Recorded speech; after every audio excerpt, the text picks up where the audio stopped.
Good morning everyone, welcome back to our daily current affair series.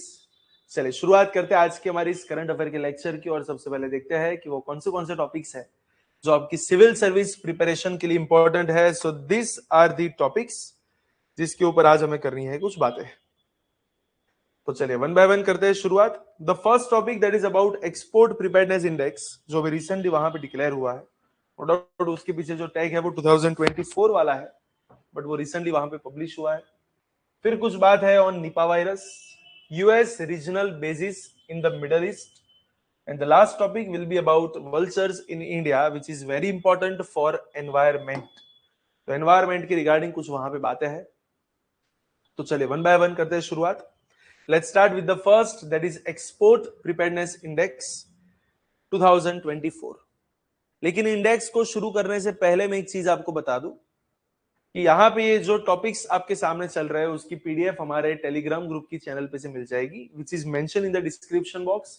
You can go there, you can join the channel, you can download this PDF.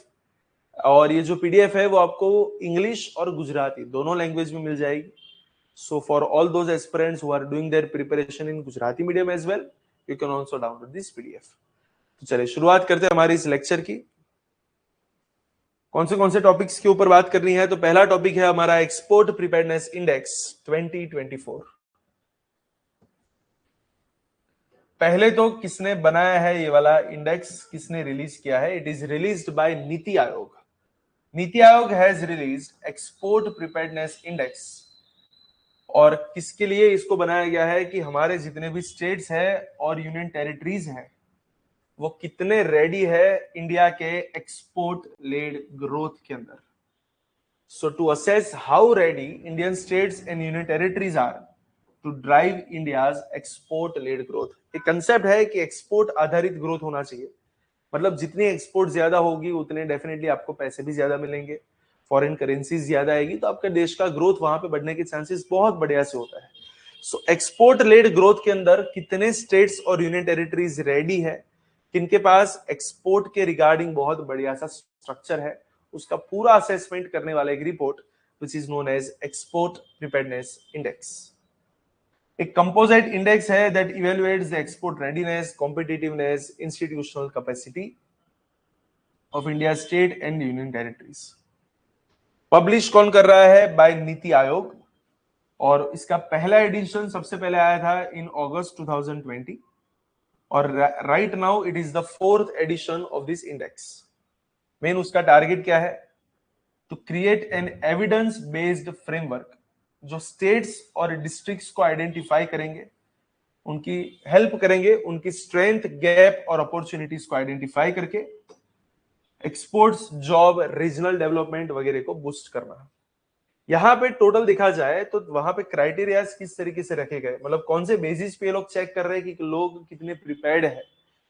तो 4 अलग अलग pillars, वहां पे 13 सब pillars और 70 indicators का use किया है इस बात को चेक करने के लिए कि स्टेट कितना प्रिपेयर है एक्सपोर्ट के लिए। अगर उसके मेन 4 पिलर्स की बात करें जो कि आपको प्रीलिम्स के पॉइंट ऑफ व्यू से पता होने चाहिए, the first pillar is about export infrastructure. इस पिलर के अंदर बात की जाती है कि एक्सपोर्ट को बढ़ाने के लिए कितनी फैसिलिटीज, कितनी यूटिलिटीज वहां पे है, लॉजिस्टिक्स दैट इज ट्रांसपोर्टेशन की क्या सिचुएशन है, कनेक्टिविटी कैसी है, इंडस्ट्रियल इंफ्रास्ट्रक्चर आपका कैसा है, तो उसका वेटेज है about 20%। Second most important is business ecosystem, but obviously export तभी कर पाओगे जब आपका बिजनेस डेवलप होगा। तो बिजनेस को डेवलप करने की इकोसिस्टम क्या है, उसके ऊपर से वो लोग 40% का वहां पे वेटेज दे रहे हैं। What is macro economy, what is cost competitiveness, human capital कैसी है, फाइनेंस कहां से मिल रहा है, एमएसएमई की सिचुएशन, इनोवेशन वगैरह कितना हो रहा है। साथ साथ गवर्नमेंट की पॉलिसी और उनका गवर्नेंस, उसको 20% का वेटेज दिया है, जहां पे स्टेट एक्सपोर्ट पॉलिसीज, इंस्टीट्यूशंस, उन सबके ऊपर वहां पे फोकस है। And the last is export performance, की अभी तक आपके एक्सपोर्ट का परफॉर्मेंस कैसा रहा, उसके बेसिस पे 20%। So basically there are 4 pillars to decide the preparedness regarding the export. First, infrastructure, second, ecosystem, third one is policy, and the last one is performance. तो यहाँ पे देखा जाए तो ये जो मैक्रो इकोनॉमिक स्टेबिलिटी है, कॉस्ट कॉम्पिटिटिवनेस है, एमएसएमई इकोसिस्टम है, उन सबको नया नया इंट्रोड्यूस किया गया है जो पहले नहीं था। प्लस ये लोग ऑफिशियल डेटा का यूज करते हैं from central ministries, state governments, public institutions. साथ साथ स्टेट्स और यूनियन टेरिटरीज को 3 कैटेगरी के अंदर वहां पे क्लासिफाई किया जाता है, that is leaders, challengers and aspires. Strong focus is there on district as the real units of export competitiveness. District के ऊपर, उस यूनिट के ऊपर ज्यादा फोकस किया जाता है, और वहां पे culture based, place based, value chain driven export strategies के ऊपर वहां पे वो लोग हेल्प करते हैं। टॉप परफॉर्मिंग स्टेट्स कौन से थे, यूनियन टेरिटरीज कौन सी थी? अगर हम लार्ज स्टेट की बात करें तो पहले नंबर पे चलता है महाराष्ट्र, दूसरे पे है तमिलनाडु, तीसरे पे है Gujarat, then UP, then Andhra Pradesh. अगर छोटे छोटे स्टेट, नॉर्थ ईस्ट और यूनियन टेरिटरी की कंबाइनली बात करें तो वहां पे पहले नंबर पे है Jharkhand, then Jammu Kashmir, then Nagaland, then Dadra Nagar Haveli, and the last one is Goa. तो ओवरऑल देखा जाए तो टॉप बड़े बड़े स्टेट्स में पहले नंबर पे चल रहा है महाराष्ट्र। यूनियन टेरिटरीज या फिर छोटे स्टेट्स की बात करें तो वहां पे टॉप परफॉर्मेंस में है Uttarakhand. So that is all about export preparedness index 2024। The next topic is about Nipah virus, लेकिन उसे शुरू करने से पहले मैं आपको बता दूं, PD Gurukul, that is the best institute in Gujarat for civil service preparation, उसकी तीनों ब्रांचेस पे, अहमदाबाद, गांधीनगर एंड वडोदरा, तीनों ब्रांचेस पे यूपीएससी एंड जीपीएससी क्लास 1-2 की नई बैचेस की होने वाली है शुरुआत in English medium, Gujarati medium and Hindi medium from the next month. इस महीने भी बैचेस की शुरुआत हुई, लेकिन वो अभी पैक हो चुकी है। सो नेक्स्ट मंथ वापस नई बैचेस की होगी शुरुआत, और उसके रिगार्डिंग वहां पे डेमोज वगैरह जो है वो अभी भी चल रहा है। You will get 3 free demos as well as up to 50% scholarship. So अभी तक अगर आपने एनरोलमेंट नहीं करवाया है तो नीचे डिस्क्रिप्शन बॉक्स के अंदर आपको एक फॉर्म मिलेगा, you just have to fill up that form, और you can contact on this number. आप इस नंबर के ऊपर भी वहां पे कांटेक्ट कर सकते हैं। आप जान सकते हैं कि किस तरीके से डायरेक्शंस यहां से प्रोवाइड होती है, कैसी प्रिपरेशन यहां से करवाई जाती है। तो एक बार वहां पे एटलीस्ट डेमोस के लिए आए, डेमोस को देखे, and it is always like पहले इस्तेमाल करें फिर विश्वास करें। तो एक बार वहां पे आए, वहां पे देखे, डेमोस को ज्वाइन करें, and then after you can make your decision regarding the preparation. चलिए, निपा वायरस के ऊपर कुछ बातें करनी है तो उसके ऊपर भी कुछ बातें वहां पे शुरू करते हैं। वेस्ट बंगाल के अंदर रिसेंटली 2 नर्स जो है वो निपा वायरस की वहां पे पॉजिटिव हुई। एक कोमा में है और दूसरे जो है वहां पे वेंटिलेटर सपोर्ट में है, जो वापस एक बार इस बात को ट्रिगर कर रहा है कि निपा वायरस जो है वो थोड़ा सा वापस आ रहा है।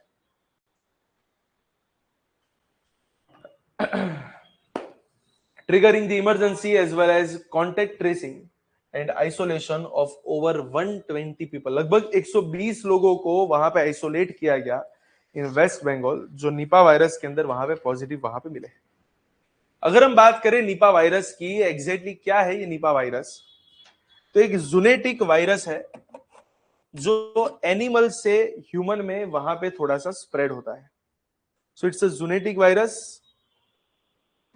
शुरुआत इसकी होती है from animals to humans, and then after वो ह्यूमंस के अंदर भी वहां पे स्प्रेड होता रहता है।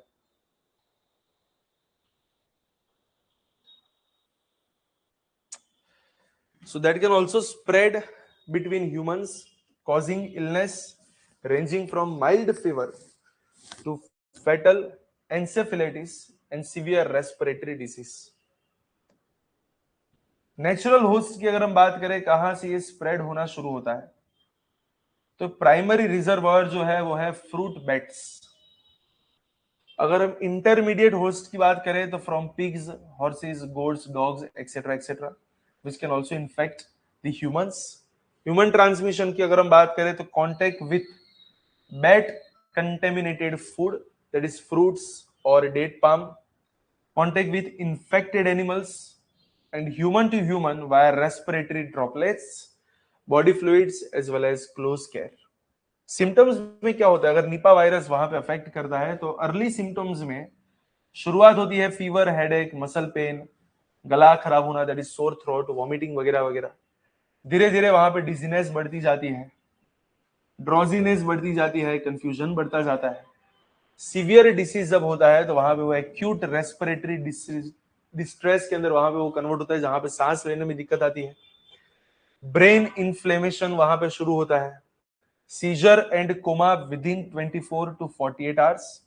और उसका जो फैटिलिटी रेट है वो बहुत ही ज्यादा है, डेथ रेट लगभग 40 to 75%। और इंक्यूबेशन पीरियड कितना है, 4 to 14 डेज होता है, लेकिन कभी कभार आपको 45 डेज तक भी आइसोलेट वहां पे रहना पड़ता है। WHO प्रायोरिटी पैथोजन की अगर हम बात करें तो it is listed under WHO R&D blueprint for urgent vaccine and drug research. और अगर हम ट्रीटमेंट की बात करें तो अभी तक कोई एंटीवायरल ड्रग या वैक्सीन अवेलेबल नहीं है। Supportive care is the main stay, oxygen and ventilator support, intensive care for brain and lung complications, symptom based management, वो सब वहां पे हो सकता है, लेकिन उसे दूर करने के लिए कोई स्पेसिफिक एंटीवायरल ड्रग या फिर वैक्सीन अभी तक अवेलेबल नहीं है। And that is all about Nipah virus. The next topic that is about US regional bases in the Middle East.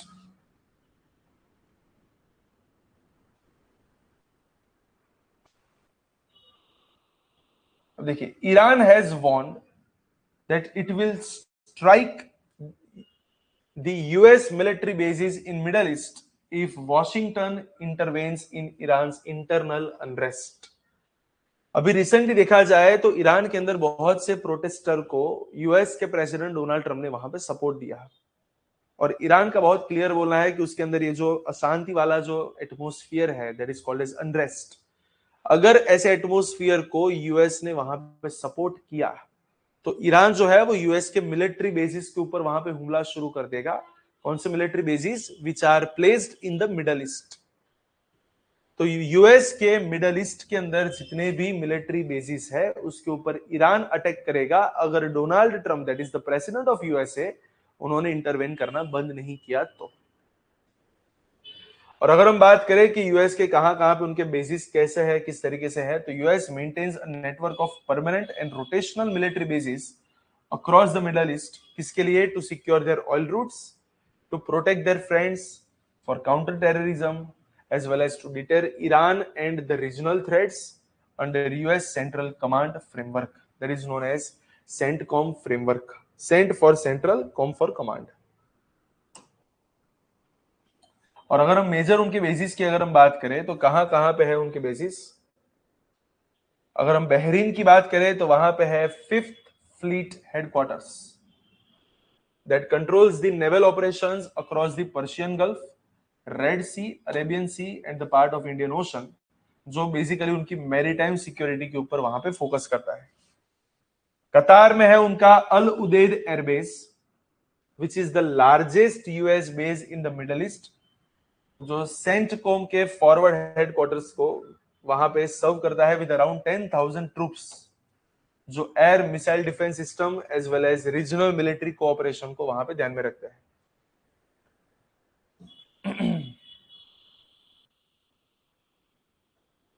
Kuwait के अंदर क्या है? तो वहां पे उनका है कैंप आरिफ जान एज वेल एज अली अल सालेम एयरबेस। आरिफ जान जो है it is the forward headquarters of US army central, और ये जो अली अल सालेम है वो एक एयर लॉजिस्टिक हब बोल सकते हैं नियर द इराक बॉर्डर, जो उनके डिप्लॉयमेंट्स को इराक और सीरिया में भेजने के लिए वहां पे सपोर्ट करता है। अगर हम बात करें यूएई के अंदर तो वहां पे उनका है अल दफरा एयरबेस, और साथ साथ वहां पे है जेबल अली पोर्ट, जो यूएस के अंडर में वहां पे काम करता है। इराक में अगर हम बात करें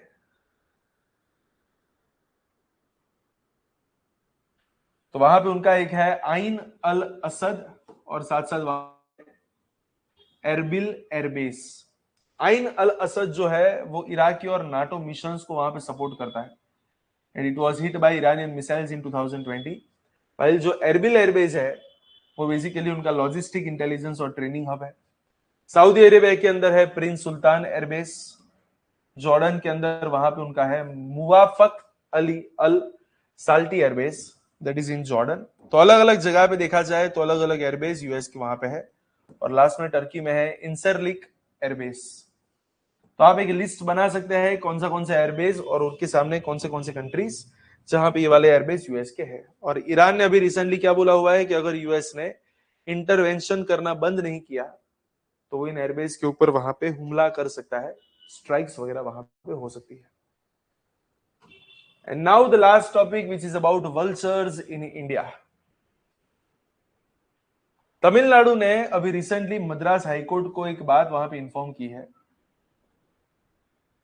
कि तमिलनाडु गवर्नमेंट जो है वो वल्चर सेफ जोन बनाने की कर रही है शुरुआत। और सबसे पहले वो कहां पे बना रहे हैं? With Moyer river valley in Nilgiri biosphere reserve. Moyer river valley के अंदर वो वल्चर सेफ जोन बनाने की करेंगे शुरुआत by Tamil Nadu government to protect this vultures from toxic veterinary drug which is known as diclofenac. तो वल्चर्स को डाइक्लोफेनेक से बचाने के लिए वो वल्चर सेफ जोन्स बनाने वाले हैं। वल्चर्स की अगर हम बात करें तो एक लार्ज स्कैवेंजिंग बर्ड्स है of prey that feed on animal carcasses, playing a crucial ecological role by preventing the spread of disease। Animal के जो मृतदेह होते हैं, मतलब कि उनकी जो बॉडीज होते हैं, उसको वहां पे खाने का काम करते हैं ये वल्चर्स, जो डिसीज को स्प्रेड होने से बचाते हैं, जो न्यूट्रिएंट्स को रिसाइकल करते हैं और लैंडस्केप्स को क्लीन रखते हैं। जो क्रोज जो काम करता है वही काम यहाँ पे वल्चर्स करते हैं। अलग अलग टाइप के वल्चर्स इंडिया में पाए जाते हैं, तो आप यहाँ पे भी एक लिस्ट बना सकते हैं वल्चर्स और उनके साथ उनके आईयूसीएन स्टेटस की। जो इंडियन वल्चर है उसका आईयूसीएन स्टेटस है क्रिटिकली एंडेंजर्ड। उनके सारे फीचर्स यहाँ पे, तो आप इसे पॉज करके वहां पे पढ़ सकते हैं। जो स्लेंडर बिल्ड वल्चर होते हैं वो भी क्रिटिकली एंडेंजर्ड वहां पे है। तीसरे होता है व्हाइट रम्ड वल्चर। नॉर्मली आप हर एक में देखोगे तो आपको स्टेटस वहां पे सेम ही मिलेगा, that is critically endangered. Fourth वहां पे आते हैं रेड हेड वल्चर्स, वहां पे भी उनका स्टेटस कौन सा है? That is critically endangered. Fifth है इजिप्टियन वल्चर, जो एंडेंजर्ड कैटेगरी के अंदर वहां पे आपको मिलते हैं, जो कंपैरेटिवली थोड़े से स्मॉल, मतलब कि छोटे छोटे वल्चर्स होते हैं विथ येलो फेस। एक होता है ग्रिफन वल्चर, जो लीस्ट कंसर्न वाले में जाते हैं। फिर आते हैं Himalayan cultures which is near threatened, जो बड़े बड़े कल्चर वल्चर्स वगैरह होते हैं। फिर आते हैं सिनेरियस वल्चर्स, वो भी नियर थ्रेटन्ड में वहां पे जाते हैं। It is one of the heaviest vultures, dark brown black body with massive beak. The last one is bearded vulture, जो भी नियर थ्रेटन्ड में वहां पे जाते हैं। So these are the different vultures जो इंडिया के अंदर पाए जाते हैं। तो आप हर एक का वहां पे लिस्ट बना के उसकी जो भी उनके जो फेमस फीचर्स है उसको आप साइड में लिख के उनका मेन स्टेटस आपको ध्यान में रखना है। और अभी कंटेक्स्ट में क्यों हुई? क्योंकि तमिलनाडु गवर्नमेंट ने वल्चर सेफ जोन्स बनाने की बात करी है मुयार रिवर के आसपास। चलिए, so that is all about our daily current affair. तो इसी के साथ आज का वीडियो यहीं तक का रखेंगे और कुछ नए टॉपिक्स के साथ वापस एक बार नेक्स्ट वीडियो में मिलेंगे। लेकिन तब तक के लिए all the very best for your preparation. और साथ साथ रहिए हमारे अलग अलग वीडियोस के अंदर, आपको अलग अलग टॉपिक्स वहां पे मिलेंगे जो आपकी करंट अफेयर की प्रिपरेशन को और बेटर करेंगे। और यहाँ पे आपका प्रीलिम्स और मेंस दोनों के कंटेक्स्ट में आपको डेटा मिलेगा, ताकि आपको अलग से कोई मेहनत करने की जरूरत नहीं पड़ेगी। चलिए, थैंक यू सो मच। आज का लेक्चर यहीं तक का रखते हैं।